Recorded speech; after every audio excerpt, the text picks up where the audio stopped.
동그라미 그리려다 무심코 그린 얼굴, 내 마음 따라 피어나던 하얀 그때의 꿈을, 플립의 연 이슬처럼 빛나던 눈동자, 동그랗게 동그랗게 맴돌다 가는 얼굴. 언제 들어도 어린 시절의 애틋한 감동을 불러일으키는 노래입니다. 여러분 가슴속에 동그라미만 그려도 떠오르는 그리운 얼굴이 있는지요? 첫사랑 말고요. 서양 사람들은 얼굴을 단순히 모양이나 형태로 파악을 한답니다. 그러나 우리의 조상들은 얼굴을 단순히 모양이 아닌 그 사람을 표현하는 인격으로 표현을 한답니다. 자, 얼굴, 여러분, 얼굴의 얼은 영혼, 정신을 의미합니다. 갑자기 큰 상처나 아픔을 당하면 사람이 멍해지잖아요. 그때 우리가 흔히 하는 말이 뭐라고 합니까? 그렇죠. 얼빠진 사람 같다라고 얘기합니다. 제정신이 아닌 말하거나 행동을 할 때 얼빠진 사람이라 이렇게 얘기하죠.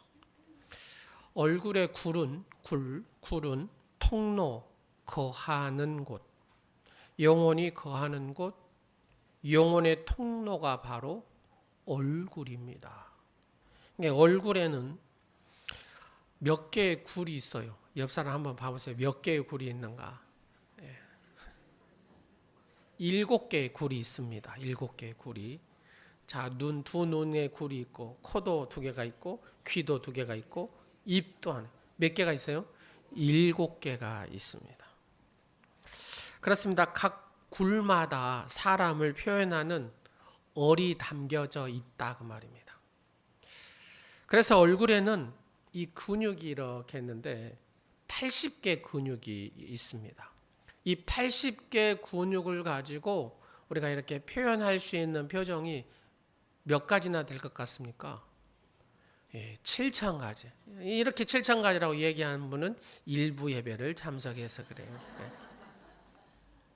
7,000가지 정도의 표정을 지을 수 있다고 합니다. 자, 그런 의미에서 우리가 한 가지 제가 제안을 해보면 화가 난 표정, 심술궂은 표정, 울상짓는 표정보다는 자, 한번 옆 사람한테 예쁜 표정을 지어보실래요? 예쁜 표정, 그 다음에 밝은 표정, 미소 짓는 표정. 뷸라 찬양대에 하기 위해서 제가 이제 내려갔는데 우리 임승열 장로님 얼굴이 환해요. 밝게 웃고 계시더라고요. 그래서 저에게 뭐가 전달됐어요? 이렇게 웃음이 이렇게 오더라고요. 그렇습니다. 이쁜 표정, 밝은 표정, 미소 짓는 표정만 지어도 옆 사람한테 그 영향이 이렇게 가더라고 말입니다. 근데 이거를 실험을 했어요. 실험을. 미국에서 법정에 보면 미국에는 뭐가 있어요? 요즘 우리나라도 있는데 이렇게 옆자리에 배심원 자리가 있잖아요. 배심원 자리가. 그래서 남녀 배심원 각각 이 5사람, 그러니까 총 10사람이 되죠. 10사람에게 당신들이 이렇게 법을 내리는데 벌금을 때리라 이렇게 했대요. 첫 번째 그룹은 A그룹은 잘생기고 예쁘게 생긴 죄수들만 딱 모아놨답니다. 두 번째 B그룹은 못생기고 보기 흉악한 얼굴의 형을 가지고 있는 그룹을 B그룹으로 이렇게 했습니다. 여러분들 배심원들이 벌금을 어떻게 때렸을 것 같습니까?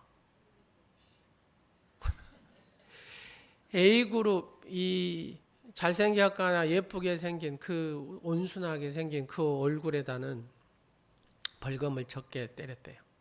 그리고 못생기고 흉악한 얼굴에게는 이쪽 그룹보다 20배나 더 많은 벌금을 때렸다고 합니다.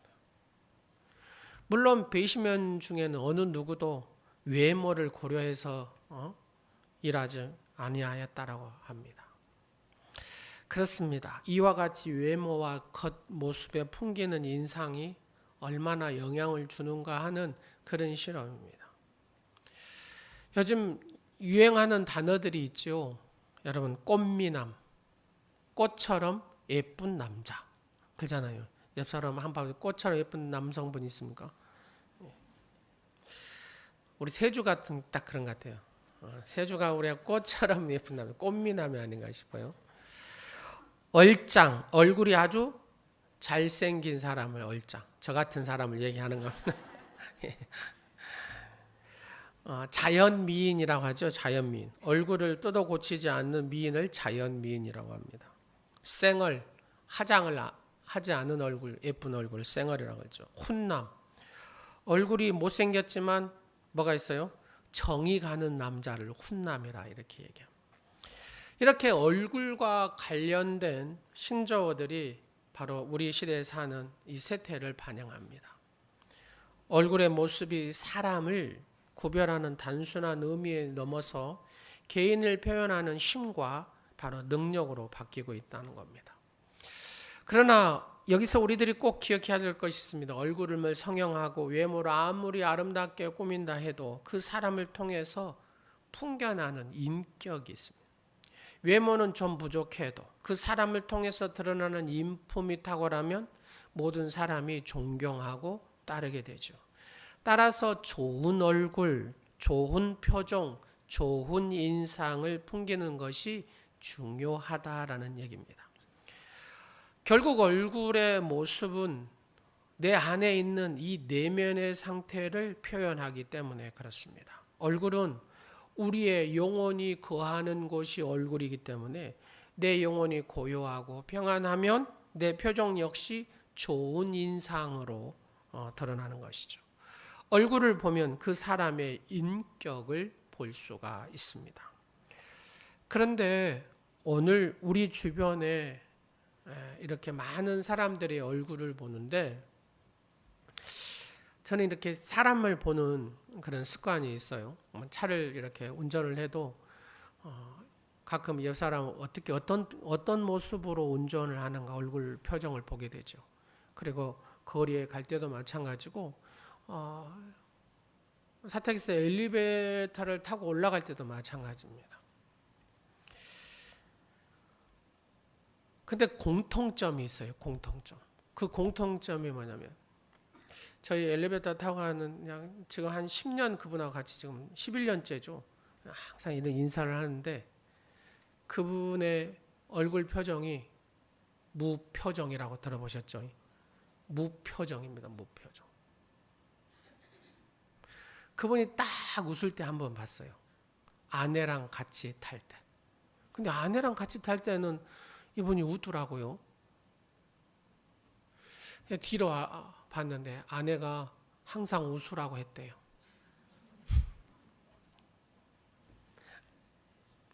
사랑하는 여러분, 화장도 예쁘게 하고 남자답게 생겼는데 무슨 표정이요? 무표정. 여러분, 봉숭아 씨 아세요? 봉숭아 씨?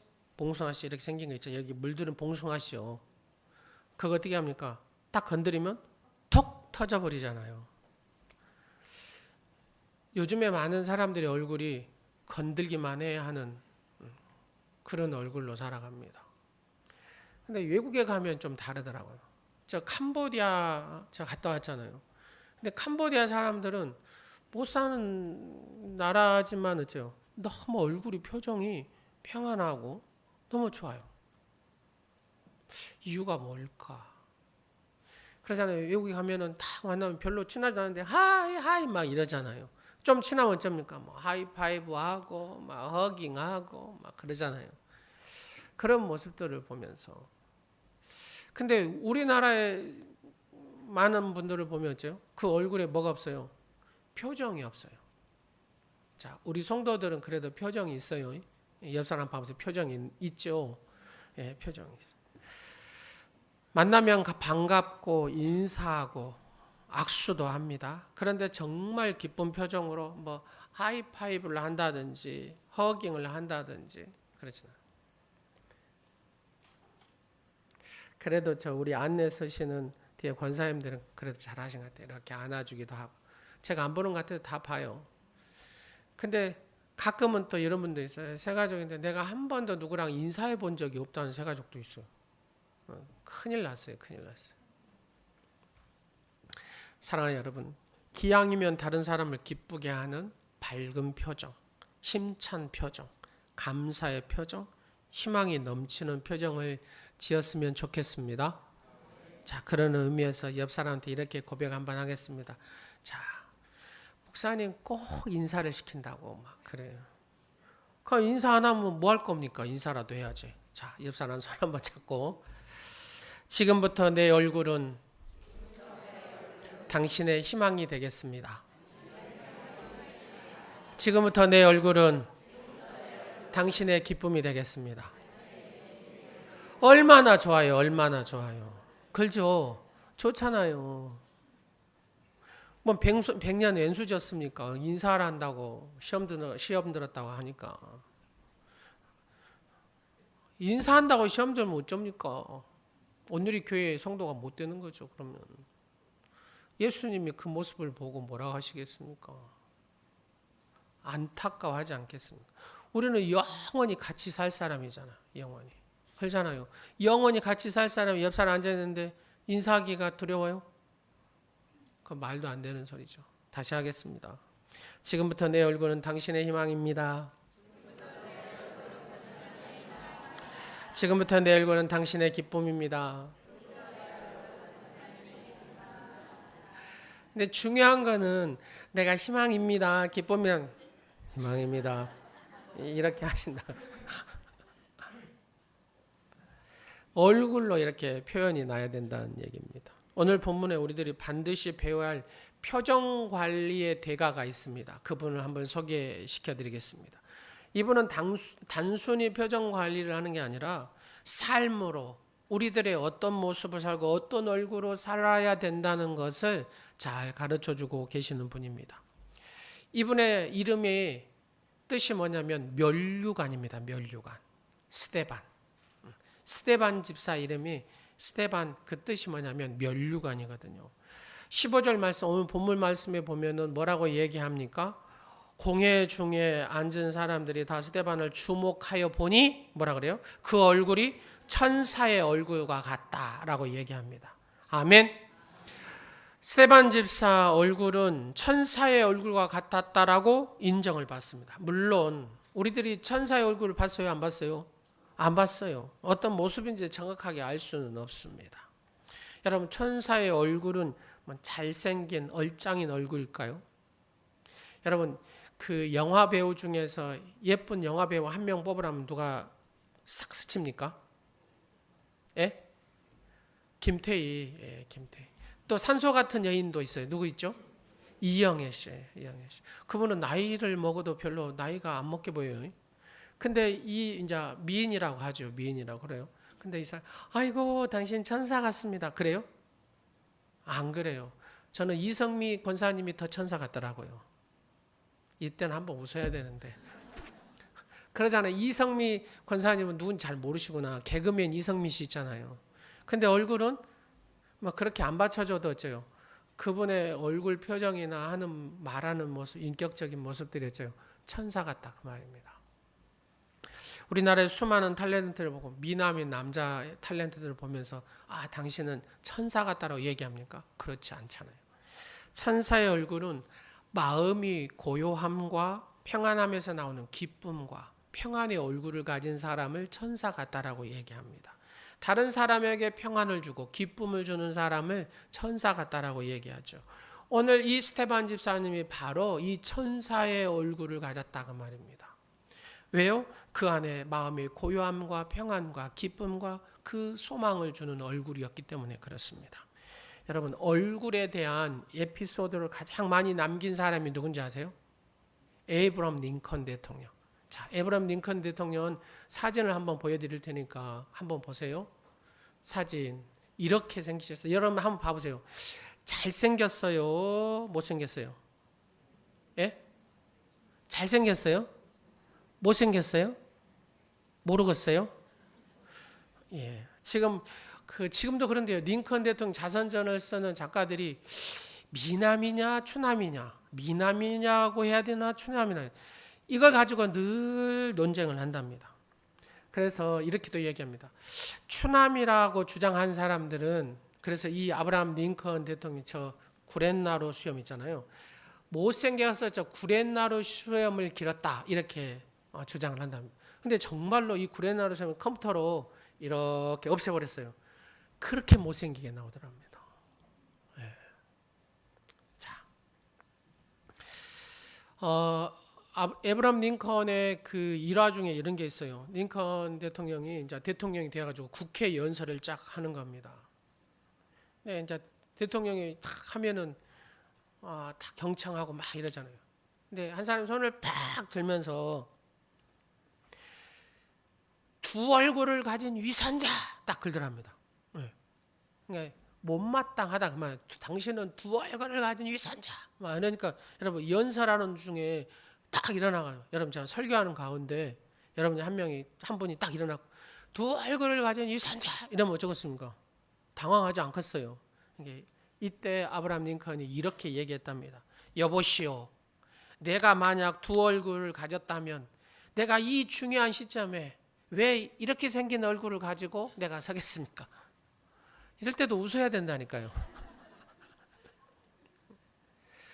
두 얼굴이 가졌는데 이렇게 못생긴 얼굴 가지고 왜 당신들 앞에 내가 서겠냐 그 말이죠. 그렇습니다. 자신을 원숭이라고도 하고 또 두 얼굴을 위선자라고 해도 이렇게 아브라함 링컨은 흔들리지 않고 오히려 유머 감각으로 그것을 잘 뛰어넘은 사람이라고 합니다. 그럼 우리가 예수님 얘기도 한번 해볼까요? 여러분 예수님 보면 이사야 보면 잘생긴 얼굴이라고 해요. 못생긴 얼굴이라고 그래요. 아주 못생긴 얼굴이에요. 자, 한번 하겠습니다. 자, 예수님 당시에는 정말로 이 밥 한 끼니 먹기도 힘들잖아요. 근데 예수님이 기름기가 쫙 이렇게 흐르고 그랬다고 생각해 보세요. 그러면은 이스라엘 백성들이 예수님을 따랐을까요? 저는 그런 생각을 해봅니다. 이거는 이제 어디 뭐 나온 얘기는 아니고 제가 묵상해 보면 그렇다 하면 예수님을 따랐을까? 예수님이 잘 생겨가지고 기름기가 막 쫙쫙 흐르고 했으면은 정말로 지금 이 끈이가 있으면 하루를 사냐 못 사냐 하는 그 상황에 예수님하고 이런 공감된 삶을 살 수가 있었을까? 그러지 못하였을까라는 생각을 해봅니다. 근데 예수님은 못생겨도 거기에서 풍겨나는 것이 있어요. 그게 뭐예요? 그렇죠. 이 평온함이 있었다고 말입니다. 그러니까 예수님을 만나는 제자들마다 아무리 혁명가고 아무리 세리고 무엇이 어쩌고 해도 어째요? 사랑으로 싹 바뀌어버려요. 왜요? 예수님을 보는 순간, 예수님을 만나는 순간에 그 삶이 이렇게 바뀌어버리더라는 얘기입니다. 할렐루야. 여러분의 얼굴이 그렇게 되시기를 간절히 원합니다. 그래서 미국의 대통령 중에 가장 존경받는 대통령이 누구라고요? 추남인 바로 이 에브럼 링컨입니다. 왜요? 따뜻한 인격과 품격이 그분에게 나타나기 때문에요. 그래서 아브라함 링컨은 나이 40이 넘으면 누구의 얼굴을 책임지라고요? 자기 얼굴에 대해서 책임지라고 주장합니다. 즉 얼굴은 그 사람의 내면과 인격을 보여주는 축소판이기 때문에 그렇습니다. 40이 되신 분들은 자기 얼굴을 어째요? 책임져 이렇게 마스크팩도 하시고 하시라 그 말입니다. 무감동, 무감각, 무표정의 시대를 살아가는 그리스도인들은 그러면 어떻게 살아야 될까? 답은 뭐예요? 천사의 얼굴을 가지고 살아야 된다는 겁니다. 여러분 생선을 쌓은 종이는 생선 비린내가 납니다. 향을 쌓은 종이는 향내가 납니다. 예수 그리스도를 믿는 성도에게는 뭐가 납니까? 그리스도의 향기가 나야 된다는 얘기죠. 그 향기가 우리의 얼굴을 통해서 기쁨과 평강의 모습으로 보여지는 것입니다. 그래서 우리는 하나님을 이렇게 가리키는 뭐라 그래요? 나침판이 성도다 그 말입니다. 그렇습니다. 성도의 얼굴을 딱 보면서 어째요? 그렇습니다. 예수님이 판단이 되는 거예요. 성도의 얼굴을 보면서 그 교회가 평가가 된다 그 말입니다. 그 얼굴을 딱 보면서 평안하고 천사의 얼굴이구나 하면은 당신이 믿는 예수, 당신이 다니는 교회 이게 딱 드러나죠. 그렇습니다. 비록 세상이 힘들고 어려워도 기쁨의 얼굴, 감사의 얼굴, 희망찬 얼굴을 가지고 사는 사람. 그 사람에게 묻지 않겠습니까? 이렇게 말입니다. 당신이 믿는 예수가 누굽니까? 당신이 다니는 교회가 어디입니까? 라고 묻지 않겠습니까? 할렐루야. 여러분의 얼굴이 그런 얼굴이 되시기를 간절히 원합니다. 그러면 우리들이 이 세상 가운데 어떻게 하면 이 천사의 얼굴을 가지고 살 수 있느냐? 그 비결이 오늘 본문 스데반 집사를 통해서 배울 수가 있다 그 말입니다. 첫 번째, 스데반 집사는 어떤 삶을 살았기 때문에 이 천사의 얼굴을 가졌냐면은 하나님의 목적, 이 하나님의 목적에 이끌리는 삶을 살았기 때문에 그는 천사의 얼굴을 가질 수가 있었다는 겁니다. 하나님께서 우리를 이 땅에 보내실 때는 어째요? 그냥 보낸 게 아닙니다. 여러분 한 사람 한 사람 그냥 보낸 게 아니에요. 하나님께서 목적을 두고 여러분들을 창조하신 줄로 믿습니다. 그래서 에베소 2장 10절 말씀에 보면 뭐라고 나옵니까? 우리는 그가 만드신 바라 그리스도 예수 안에서 뭐 하라고요? 선한 일을 위하여 지으심을 받은 자니. 자, 우리를 하나님께서 만드신 목적이 뭐냐? 선한 일을 하기 위해서 만드셨다 그 말입니다. 먼저 만세 전부터 모태로부터 우리를 택정하여서 하나님의 작품으로 만드셨습니다. 우리 모두에게 하나님께서 이루시고자 하시는 뭐가 있습니까? 하나님의 그 목적이 있다 그 말입니다. 하나님의 놀라운 계획이 있다는 겁니다. 그것이 바로 하나님을 기쁘시게 하는 선한 일을 행하기 위해서 여러분들을 만드신 줄로 믿습니다. 여러분을 택하여 하나님의 자녀로 삼으신 줄로 믿습니다. 우리들이 아무리 좋은 직업을 가지고 높은 지위에 있고 어떤 것을 가지고 있더라도 하나님께서 나를 향한 이 목적을 깨닫지 못하고 사는 사람은 가장 불쌍한 사람이 아니겠습니까? 왜요? 하나님에 대한 이 목적을 가지지 못한 사람은 어째요? 자신의 이기적인 노예로 살아갈 수밖에 없다고 말입니다.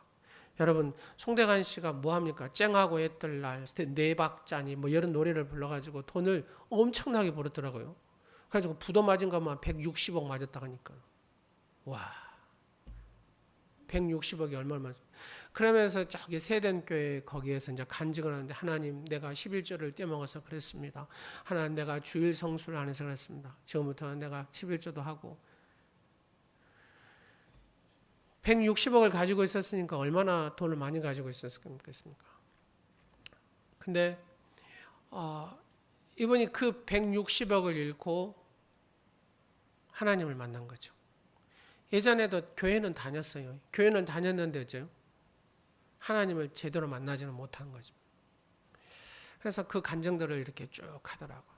월세, 여러분 예전에 보니까 송대관 씨 그 집 보니 굉장히 크대요. 근데 월세에서 살았대요. 월세에서.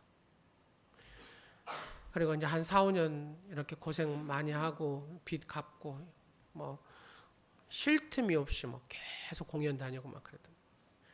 깨달은 게 뭐냐면 하나님의 것을 내가 떼어먹어서 그랬다. 내가 하나님의 거룩한 날을 지키지 않아서 그랬다. 그분이 그런 간증을 하는 거예요. 사랑하는 여러분. 그렇습니다. 목적. 하나님께서 나를 만드신 목적이 있다고 말입니다.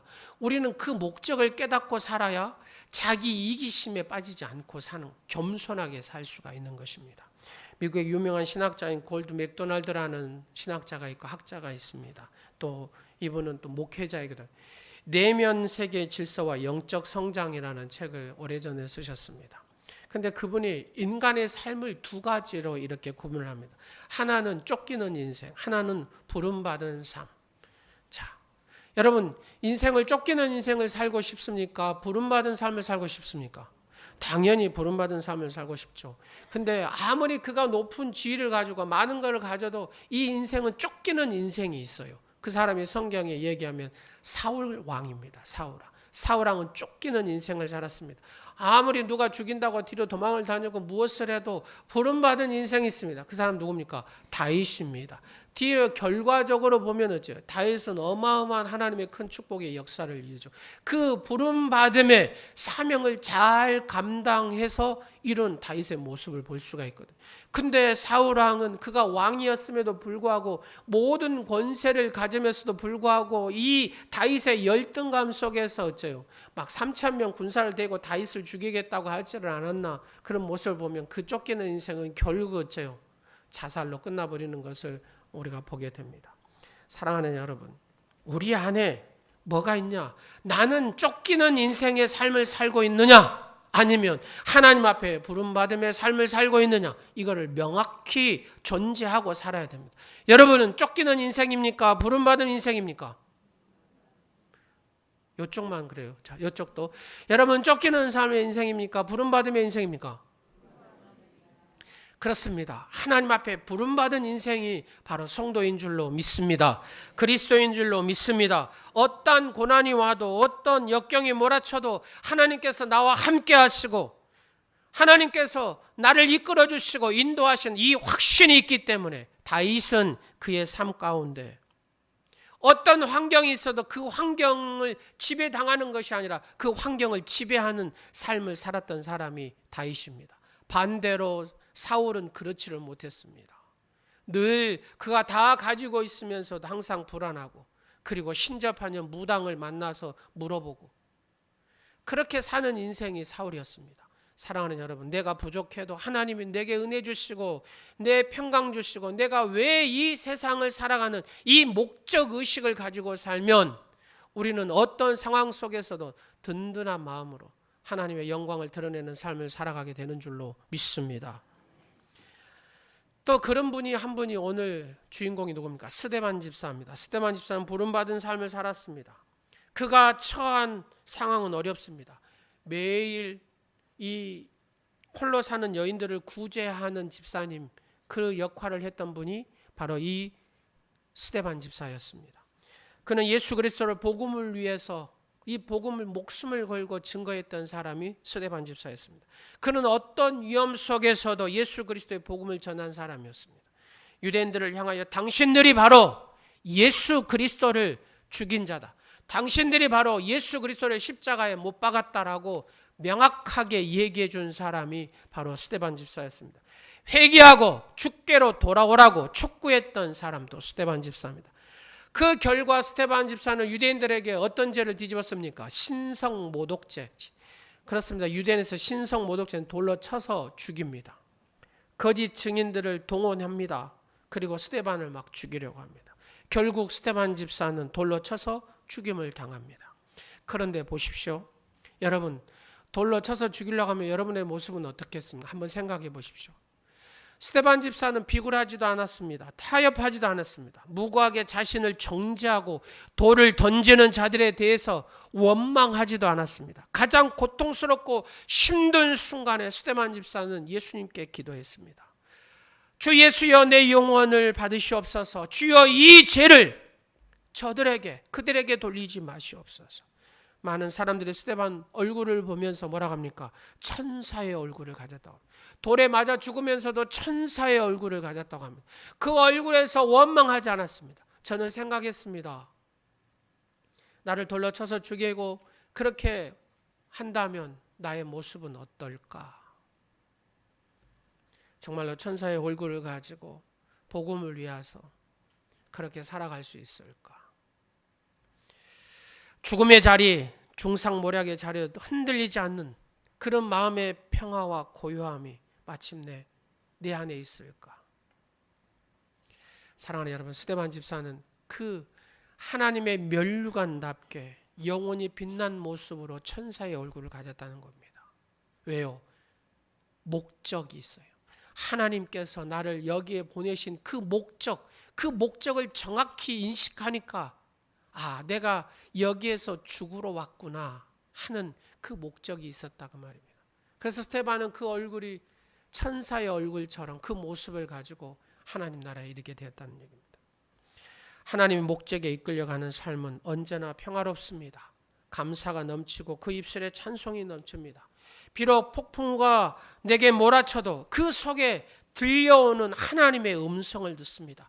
내가 너를 구속하였고 내가 너를 지명하여 불렀나니 너는 내 것이라. 하나님의 자녀요, 택함 받은 자라는 자존감을 가지고 사는 사람, 언제나 기쁨과 언제나 평강이 넘쳤습니다. 어떤 상황에서도 환경의 지배를 받는 것이 아니라 그 환경을 지배하는 그런 사람이 되더라는 얘기입니다.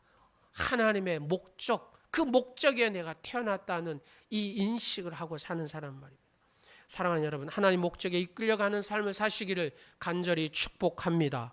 그것이 바로 천사의 얼굴을 가지고 살았던 바로 이 스데반 집사의 첫 번째 모습입니다.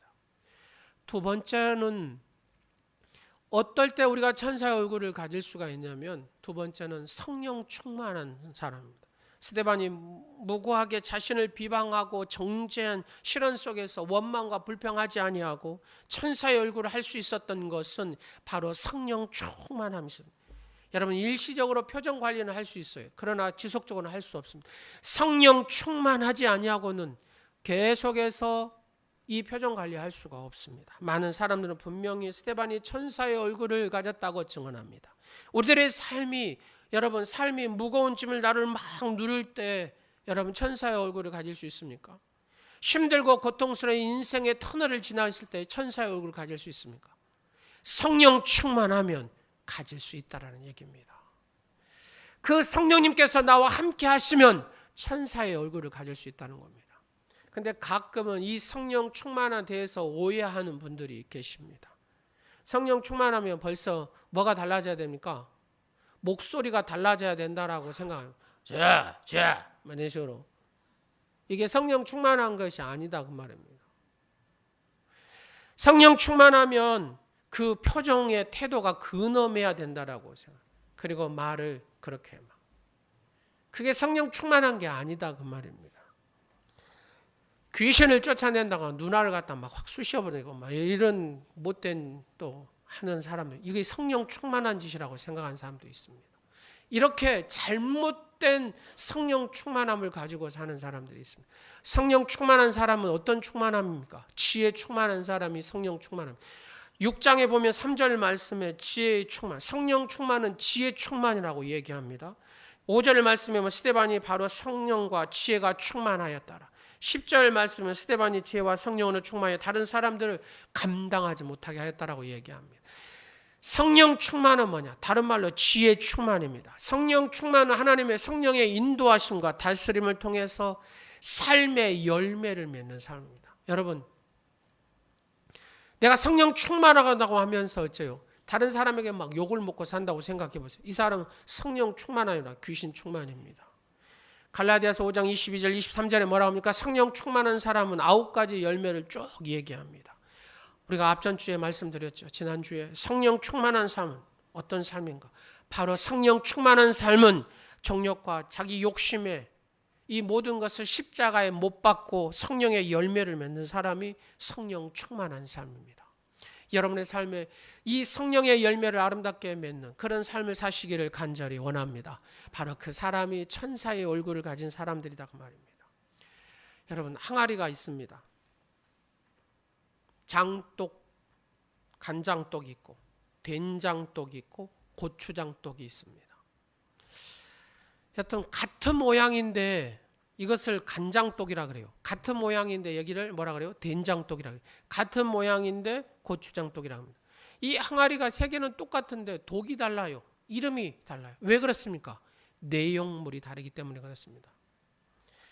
결국 내용물에 따라서 이 장독의 이름이 정해지더라고 말입니다. 내용물이 그 독의 이름을 결정하더라는 거예요. 마찬가지로 우리의 인생도 마찬가지입니다. 우리의 사람됨이 내 속에 있는 뭐에 따라서요? 인격에 따라서 결정이 되고 내 안에 예수 그리스도의 성령이 임했느냐에 따라서 당신을 성령의 사람이라 이렇게 얘기한다고 말이에요.